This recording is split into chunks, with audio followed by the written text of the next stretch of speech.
नमस्कार दोस्तों, एक और फिर से आपका स्वागत है हमारे यूट्यूब चैनल लक्ष्य 91 में। हम लोग पढ़ रहे हैं दृष्टि बुक से एनसीईआरटी ज्योग्राफी। आज हम लोग को पढ़ना है पृथ्वी के प्रमुख स्थल रूप। तो चलिए शुरू करते हैं।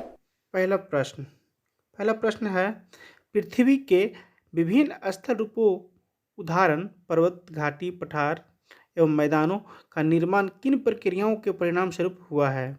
इसका आंसर हो जाएगा सी, यानी आंतरिक एवं बाह्य दोनों प्रक्रियाओं के कारण हुआ है। व्याख्या है, विभिन्न प्रकार के स्थल रूपों का निर्माण दो प्रक्रिया से होता है। प्रथम या आंतरिक प्रक्रिया के कारण बहुत से स्थानों पर पृथ्वी की सतह कहीं ऊपर उठ जाती है तो कहीं धंस जाती है। दूसरा है प्रक्रिया स्थल के लगातार बनने या टूटने की क्रिया है। अगला प्रश्न कहता है, निम्नलिखित में से कौन से कथन सत्य हैं? दो कोड दिया हुआ है। पहला है, पृथ्वी की सतह के टूटकर घिस जाने को अपरदन कहते हैं, सही है। पृथ्वी की नई सतह के निर्माण की प्रक्रिया को निक्षेप कहा जाता है, यह भी सही है। यानी एक और दो दोनों सही है, इसका आंसर सी होगा। चलिए व्याख्या पढ़ते हैं हम लोग। व्याख्या क्या है? कह रहा है, कथन एक और दो दोनों सत्य हैं। पृथ्वी की सतह को टूटकर घिस जाने को अपरदन कहते हैं। अपरदन की क्रिया के द्वारा सतह नीचे हो जाती है तथा निक्षेप की प्रक्रिया के द्वारा इनका फिर से निर्माण होता है। ये दोनों प्रक्रिया बहते हुए जल, वायु, बर्फ के द्वारा होती है। चलिए अगला क्वेश्चन है, विश्व की सबसे पुरानी वलित पर्वत श्रृंखला कौन सी है? तो यह अरावली हमारे भारत में है, दिल्ली से राजस्थान तकला इसका क्षेत्र है। तो चलिए देखते हैं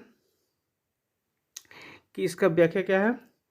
भारत की अरावली पर्वत श्रृंखला विश्व की सबसे पुरानी वलित पर्वत श्रृंखला है। अपरदन की प्रक्रिया के कारण यह श्रृंखला घिस गई है। उत्तरी अमेरिका के अल्पेशियन तथा रूस के यूराल पर्वत गोलाकार दिखाई देते हैं। इनकी ऊंचाई कम है। ये बहुत पुराने वलित पर्वत हैं। भारत का हिमालय भी वलित पर्वत का उदाहरण है। अगला क्वेश्चन है, कहता है, नीचे दिए गए कथनों पर विचार कीजिए। दो कोड दिया हुआ। पहला है, जिन पर्वतों पर हमेशा जमी रहने वाली बर्फ की नदियां होती है उन्हें हिमानी कहा जाता है। दूसरा है, पर्वतों के एक रेखा क्रम में व्यवस्थित होने को श्रृंखला कहा जाता है। कह रहा है, उपयुक्त में से कौन सा कथन सत्य है? यानी इसमें पूछ रहा सत्य कौन है, तो इसमें से दोनों सत्य है। ठीक है, इसका व्याख्या देखते हैं। व्याख्या है, उपयुक्त दोनों कथन सत्य हैं। कुछ पर्वतों पर हमेशा जमी रहने वाली बर्फ की नदियां होती है, उन्हें हिमानी कहा जाता है। कुछ ऐसे भी पर्वत होते हैं जो समुद्र के भीतर हैं, जिन्हें हम देख नहीं सकते। पर्वत एक रेखा क्रम में भी व्यवस्थित हो सकते हैं, जिसे श्रृंखला कहा जाता है। बहुत से पर्वतीय तंत्र समानांतर श्रृंखलाओं के क्रम में होते हैं, जैसे हिमालय, अल्पास, एंडीज पर्वत श्रृंखलाएं। अगला प्रश्न है, कह रहा, जिन पर्वतों की सतह उबड़ खाबड़ तथा शिखर शंक्वाकार होती है, ऐसे पर्वत को क्या कहा जाता है? तो ऐसे पर्वत को वलित पर्वत कहा जाता है। व्याख्या है, जिन पर्वतों की सतह उबड़ खाबड़ तथा शिखर शंक्वाकार होते हैं उन्हें वलित पर्वत कहा जाता है। हिमालय तथा अल्पास वलित पर्वत के उदाहरण हैं। अगला क्वेश्चन है, नीचे दिए गए युग्मों में से कौन सा सुमेलित हैं? तो इसमें से 2 और 3 सुमेलित हैं, यानी बी आंसर इसका होगा। कह रहा, वासेज पर्वत यानी भ्रंशोत्थ पर्वत है और माउंट किलिमंजारो ज्वालामुखी पर्वत है। इसका व्याख्या देखते हैं। व्याख्या है, उत्तरी अमेरिका का अल्पेशियन तथा रूस का यूराल पर्वत गोलाकार दिखाई देते हैं तथा इनकी ऊंचाई बहुत कम है। ये बहुत पुराने वलित पर्वत हैं। जब कोई बहुत बड़ा भाग टूट जाता है तथा ऊर्ध्वाधर रूप में विस्थापित हो जाता है, तब भ्रंशोत्थ पर्वत का निर्माण होता है। ऊपर उठे हुए खंड यानी हॉस्ट तथा नीचे धंसे हुए खंडों को द्रोणिका यानी ग्रावेन कहा जाता है। यूरोप की राइन घाटी तथा वासेज पर्वत इसी तरह के पर्वत तंत्र के उदाहरण हैं। अमेरिका का माउंट किलिमंजारो तथा जापान का फ्यूजियामा पर्वत ज्वालामुखी पर्वत के उदाहरण है। ज्वालामुखी पर्वत का निर्माण ज्वालामुखी प्रक्रिया के कारण होता है। अगला क्वेश्चन है, मौनाकी पर्वत किस महासागर में अवस्थित है? ठीक है, इसका आंसर बी होगा। ठीक है, प्रशांत महासागर में। प्रशांत महासागर में स्थित मौनाकी पर्वत हवाई द्वीप सागर की सतह के नीचे स्थित है। इसकी ऊंचाई 10,205 मीटर है, माउंट एवरेस्ट से भी अधिक है। ठीक है, तो चलिए अगला क्वेश्चन है, क्या कहता है? कहता है निम्नलिखित में से विश्व का सबसे ऊंचा पठार कौन सा है? ठीक है, इसका आंसर होगा डी, तिब्बत का पठार। ठीक है, तो चलिए व्याख्या देखते हैं। व्याख्या कहता है तिब्बत का पठार विश्व का सबसे ऊंचा पठार है, जिसकी ऊंचाई मध्य समुद्र तल से 4,000 से 6,000 मीटर तक है। पठार आसपास के क्षेत्र से अधिक उठा हुआ होता है तथा इसकी ऊपरी भाग मेंज के समान सपाट होता है। पठारों की ऊंचाई प्रायः कुछ 100 मीटर से लेकर कई हजार मीटर तक हो सकती है। पर्वतों की तरह पठार भी नए या पुराने हो सकते हैं। भारत में दक्कन का पठार पुराने पठारों में से एक है। केन्या, तंजानिया तथा युगांडा का पूर्वी अफ्रीका पठार एवं ऑस्ट्रेलिया का पश्चिमी पठार इस प्रकार के उदाहरण हैं। अफ्रीका का पठार सोना एवं हीरो के खनन के लिए प्रसिद्ध है। भारत के छोटा नागपुर के पठार में लोहा, कोयला, मैग्नीशियम के बहुत बड़े भंडार पाए जाते हैं। अगला क्वेश्चन है, कह रहा मैदानों के संदर्भ में नीचे दिए गए कथनों पर विचार कीजिए। दो कूट है। पहला है अधिकांश मैदान मुख्य नदी तथा उनकी सहायक नदियों से कह रहा अधिकांश मैदाने मुख्य नदियों तथा उनकी सहायक नदियों के कारण बनते हैं। दूसरा है मैदान विश्व में सबसे अधिक जनसंख्या वाले भाग होते हैं। दोनों सही है। ठीक है, कह रहा है व्याख्या इसका देखिए। व्याख्या, मैदान समतल भूमि के बहुत बड़े भाग होते हैं। वह समांतर मध्य समुद्र तल से 200 मीटर से अधिक ऊंचे नहीं होते। अधिकांश मैदान मुख्य नदी तथा उनकी सहायक नदियों के द्वारा बने हैं। नदियां पर्वत के ढाल पर नीचे की ओर बहती है तथा उन्हें अपरदित कर देती है।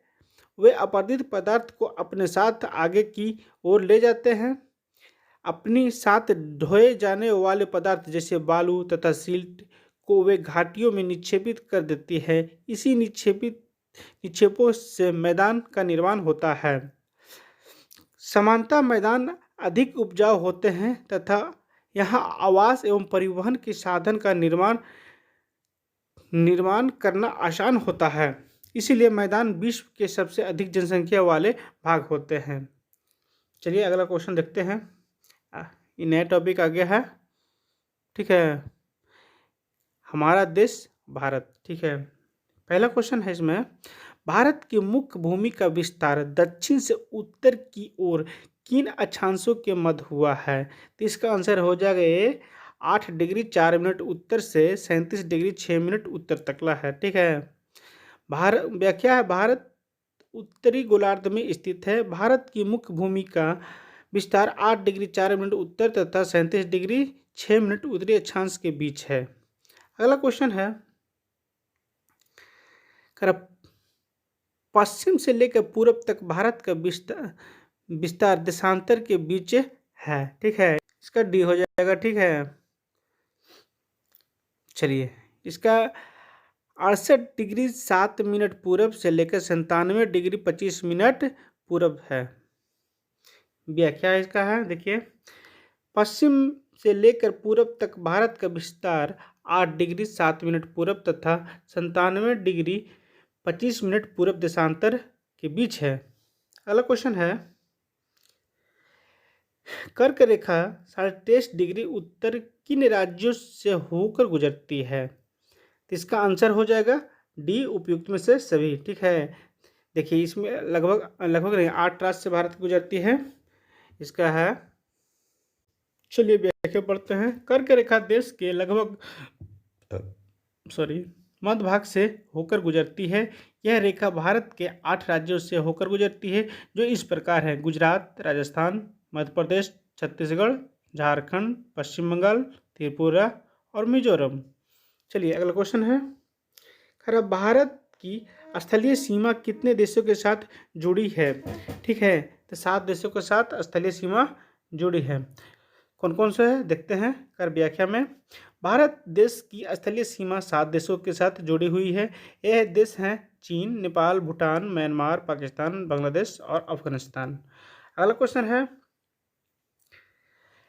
निम्नलिखित में से भारत की सबसे लंबी स्थलीय सीमा किन देश के साथ लगती है? तो बांग्लादेश के साथ लगती है।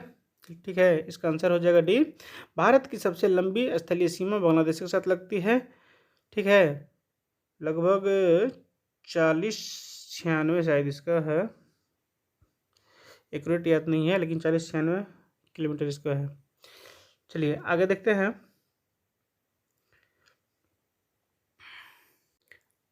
अगला क्वेश्चन है,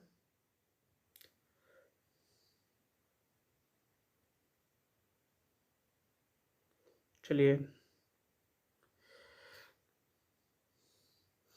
निम्नलिखित में से भारत के कौन से राज्य 3 तरफ से अंतर्राष्ट्रीय सीमाओं से घिरा हुआ है? तो इसका आंसर हो जाएगा सी, यानी कौन? 3 और 4, सिक्किम और त्रिपुरा। सिक्किम हो जाएगा भूटान, नेपाल और चाइना से, त्रिपुरा हो जाएगा बांग्लादेश से। ठीक है, अगला क्वेश्चन है, इसकी व्याख्या है, सिक्किम एवं त्रिपुरा 3 तरफ से दूसरे देशों से के साथ अपनी सीमा साझा करती है। सिक्किम नेपाल, भूटान और चीन के से तीनों तरफ से घिरा हुआ है, जबकि त्रिपुरा बांग्लादेश से घिरा हुआ है, तीनों तरफ से। अगला क्वेश्चन है, कह रहा है भारत के कितने राज्य कम से कम 2 देशों के साथ सीमा साझा करता है? तो ऐसे राज्यों की संख्या 7 होगी। ठीक है, चलिए व्याख्या देखते हैं हम लोग। व्याख्या कहता है, जम्मू और कश्मीर पाकिस्तान, चीन और अफगानिस्तान के साथ साझा करते हैं। हालांकि जम्मू और कश्मीर अब केंद्र शासित प्रदेश हो गए हैं, ये राज्य के अंतर्गत नहीं आएंगे, फिर भी 2 या 3 देशों के साथ सीमा साझा करते हैं। और अब इसके अलावा देखिए, उत्तराखंड नेपाल और चीन से, सिक्किम नेपाल और भूटान चीन से, अरुणाचल प्रदेश चीन भूटान और म्यांमार से, असम भूटान और बांग्लादेश से, पश्चिम बंगाल बांग्लादेश भूटान नेपाल से, मिजोरम बांग्लादेश और म्यांमार से। अगला क्वेश्चन है, अगला क्वेश्चन कहता है, विंध्य एवं सतपुड़ा पर्वत श्रेणी के बीच से कौन सी नदी बहती है? तो नर्मदा नदी बहती है सतपुड़ा और विंध्य के बीच से। नर्मदा नदी के उत्तर में विंध्य पर्वत श्रेणी है तथा दक्षिण में सतपुड़ा पर्वत श्रेणी है, अर्थात नर्मदा नदी विंध्य और सतपुड़ा के मध्य सतपुड़ा पर्वत श्रेणी के बीच से बहती है। अगला प्रश्न है, तापी नदी के संदर्भ में निम्नलिखित में से कौन से कथन सत्य है? 3 कोड दिया हुआ है। पहला है, पढ़ते हैं, तापी नदी सतपुड़ा पर्वत श्रेणी के दक्षिण में बहती है, सत्य है। कह रहा दूसरा है, तापी नदी भारतीय प्रायद्वीप की एकमात्र नदी है जो पूरब से पश्चिम की ओर बहती है। नहीं, ऐसे और भी नदियां हैं जैसे माही, नर्मदा। अगला कुट है, तापी नदी के उत्तर में अजंता और सतमाला पर्वत अवस्थित है। नहीं, इसके दक्षिण में अवस्थित है, गलत है, यानी 1 और 2 और 3 गलत है, 1 और 1 सही है, यानी इसका आंसर हो जाएगा ए। व्याख्या कहता है, केवल एक कथन एक सत्य है तथा कथन 2 एवं 3 असत्य है। तापी नदी के अलावा नर्मदा भी पूर्व से पश्चिम दिशा में बहती हुई खंभात की खाड़ी में गिरती है तथा अजंता एवं सतमाला पर्वत तापी नदी के दक्षिण में अवस्थित है।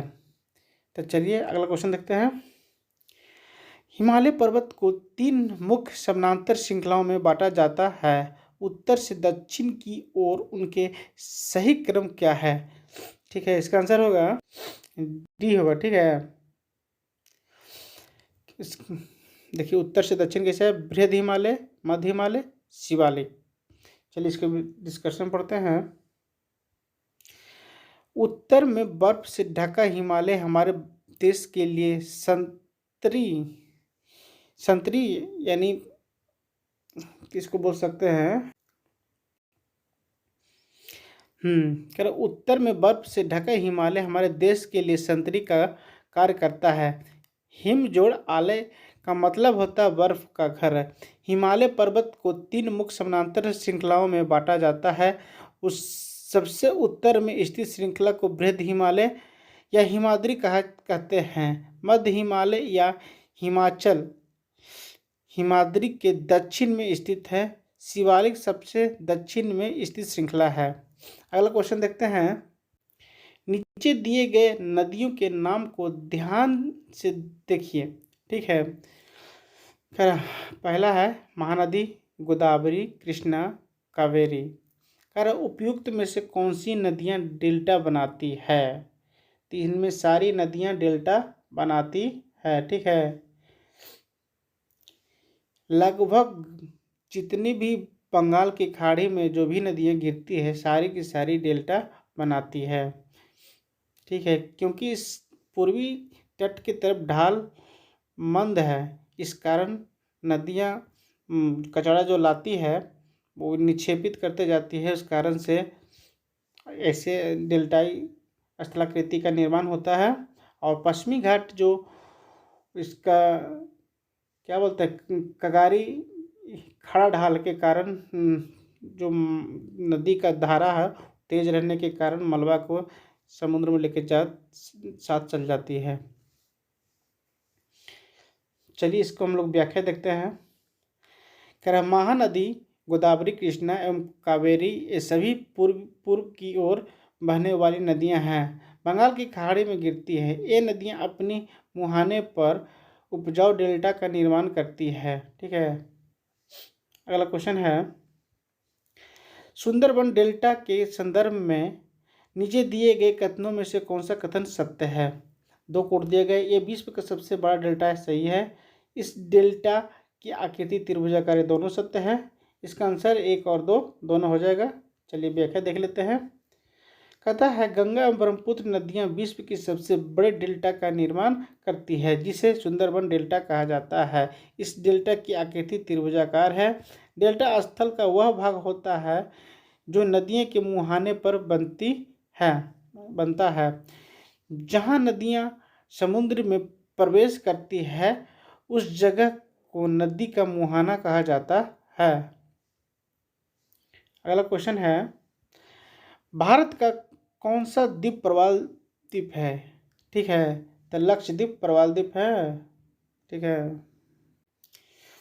चलिए व्याख्या पढ़ते हैं। भारत में 2 द्वीप समूह हैं, अंडमान निकोबार और लक्षद्वीप। लक्षद्वीप द्वीप समूह अरब सागर में स्थित है। एक केरल के तट से कुछ दूर स्थित प्रवाल द्वीप है। अंडमान एवं निकोबार द्वीप समूह भारत के दक्षिण पूर्व दिशा में बंगाल की खाड़ी में स्थित है। चलिए अगला क्वेश्चन देखते हैं। नया टॉपिक आ गया है, भारत जलवायु, वनस्पति तथा वन प्राणी। कह रहा है पहला क्वेश्चन इसमें है, मानसून शब्द की उत्पत्ति किस भाषा से हुई? मानसून शब्द की उत्पत्ति अरबी भाषा से हुई है, ठीक है। कह रहा मानसून शब्द अरबी भाषा के मौसमी से लिया गया है, जिसका अर्थ होता है मौसम। मौसम यानी वायुमंडल में दिन प्रतिदिन होने वाले परिवर्तन हैं तथा किसी स्थान पर अनेक वर्षों 30 से 35 वर्ष में मापी गई मौसम की औसत दशा को जलवायु कहते हैं। कहीं कहीं 30 से 31 वर्ष या 32 वर्ष भी लिखा हुआ रहता है। चलिए अगला क्वेश्चन देखते हैं।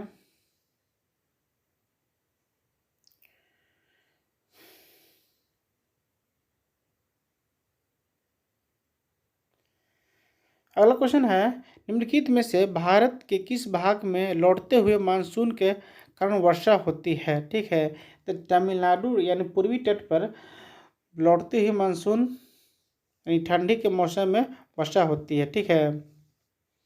चलिए इसकी व्याख्या देखते हैं। शरद ऋतु के समय पवन स्थल भागों से लौटकर बंगाल की खाड़ी की ओर बहती है। यह मानसून के लौटने का मौसम होता है। भारत के दक्षिणी भाग विशेषकर तमिलनाडु एवं आंध्र प्रदेश के क्षेत्र में इस मौसम में वर्षा होती है। चलिए अगला क्वेश्चन देखते हैं। नीचे दिए गए कथनों कारणों का विचार कीजिए। पहला कथन और कारण, दूसरा कारण है। ठीक है, कथन पढ़ रहे हैं। भारत की जलवायु को मानसूनी जलवायु कहा जाता है। सही है। भारत की स्थिति उष्णकटिबंध में होने के कारण अधिकतर वर्षा मानसूनी पवन से होती है। दोनों सही है। ठीक है, इसका आंसर ए हो जाएगा। ए आर दोनों सही है तथा आर ए की सही व्याख्या करता है।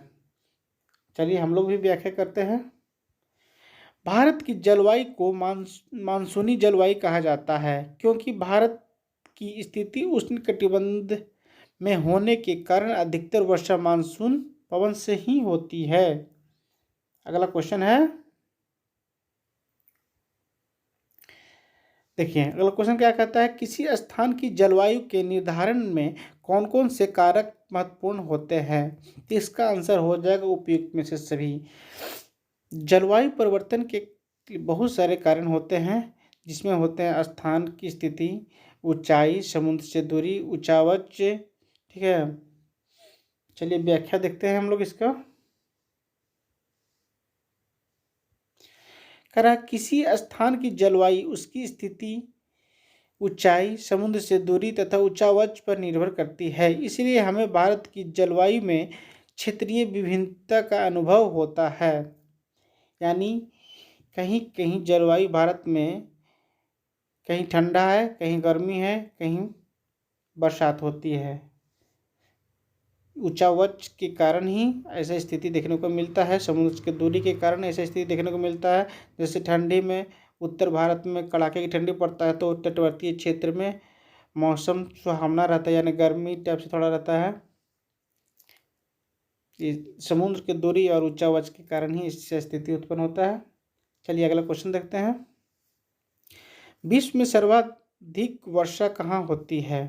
तो इसका आंसर हो जाएगा हमारे भारत के मानसीराम में है, मेघालय में पड़ता है। ठीक है, विश्व का सबसे अधिक वर्षा मेघालय में स्थित मानसीराम में होती है। इससे पहले मेघालय में ही चेरापूंजी में होती थी, लेकिन अब मानसीराम हो गया है। अगला क्वेश्चन है, भारत में उष्णकटिबंधीय वर्षा वन कहाँ पाए जाते हैं। ठीक है, तो इसका आंसर हो जाएगा, चलिए 4 को कोड दे दिया है, उसके बाद आंसर चुनना है। तकरा अंडमान निकोबार द्वीप समूह, उत्तर पूर्वी राज्य में, पश्चिमी घाट और चौथा प्रायद्वीपीय पठार क्षेत्र में। क्या कह रहा है क्वेश्चन, एक बार फिर से सुन लीजिए। भारत में उष्णकटिबंधीय वर्षा वन कहाँ पाए जाते हैं। चलिए तो इसका आंसर चलिए देखते हैं। तो इसका आंसर हो जाएगा ए, यानी 1 2 3, अंडमान निकोबार द्वीप समूह, उत्तर पूर्वी राज्यों में और पश्चिमी घाट में। चलिए इसका व्याख्या करते हैं हम लोग। उष्णकटिबंधीय वर्षा वन उन क्षेत्रों में पाए जाते हैं जहां वर्षा बहुत अधिक होती है। ये इतने घने होते हैं कि सूर्य का प्रकाश जमीन तक नहीं पहुंच पाता।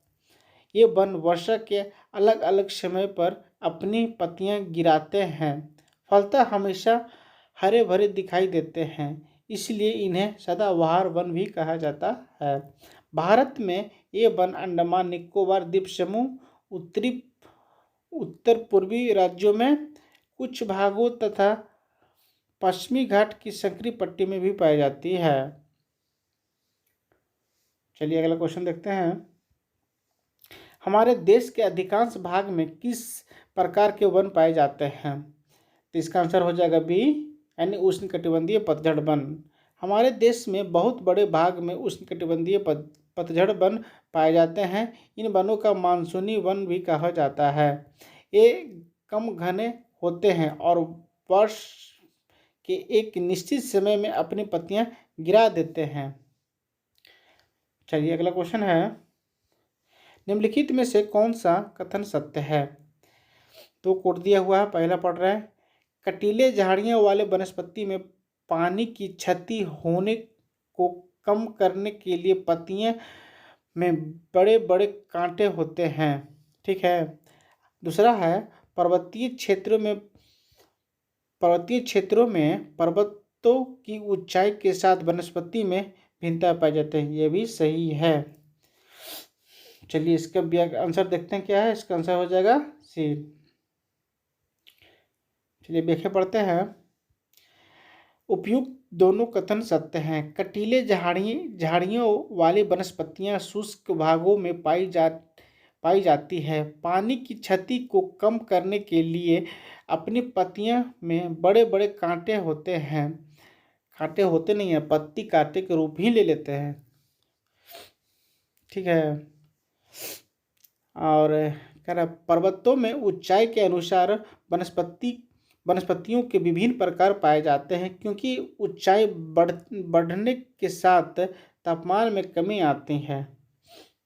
ठीक है। अगला क्वेश्चन देखते हैं। नीचे दिए गए सूची 1 को सूची 2 से सुमेलित कीजिए। ठीक है। तो चलिए सुमेलित करते हैं इसको, ले मिलाते हैं इसको। ठीक है।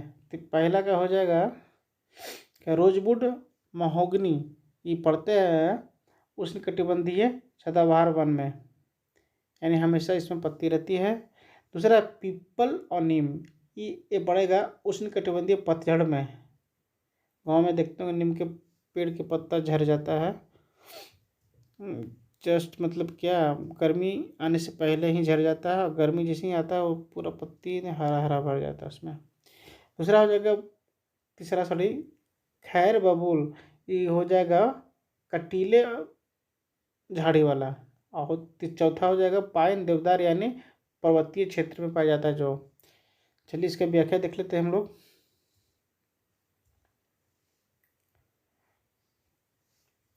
व्याख्या है, उष्णकटिबंधीय सदाबहार वन रोजवुड महोगनी आबनूस आदि, ठीक है, उसके उष्णकटिबंधीय सदाबहार वन है।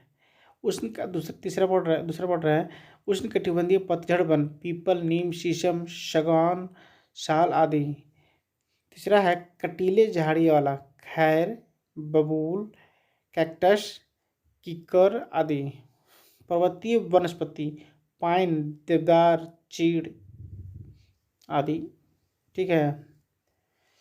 चलिए अगला क्वेश्चन है, मैंग्रोव वन के संदर्भ में निम्नलिखित कथनों पर विचार कीजिए। 2 कोट दिया हुआ है। पहला है ये वन खारे पानी में भी रह सकते हैं। कह रहा है ये वन खारे पानी में भी रह सकते हैं, भी नहीं, मैंग्रोव वन खारे पानी में ही होते हैं अधिकतर। पहला तो सही है। दूसरा है सुंदरी इस प्रकार के वनों की महत्वपूर्ण प्रजाति है। ये भी सही है। ठीक है। 1 और 2 दोनों सही है। इसका व्याख्या देखते हैं। मैंग्रोव वन खारे पानी में भी रह सकते हैं। ये मुख्यतः पश्चिम बंगाल के सुंदरवन तथा अंडमान निकोबार द्वीप समूह में पाए जाते हैं। सुंदरी इस प्रकार के वनों का महत्वपूर्ण प्रजाति है। इस प्रजाति के नाम पर इस क्षेत्र का नामकरण हुआ है, सुंदरवन पड़ा है। ठीक है। अतः दोनों कथन सत्य है।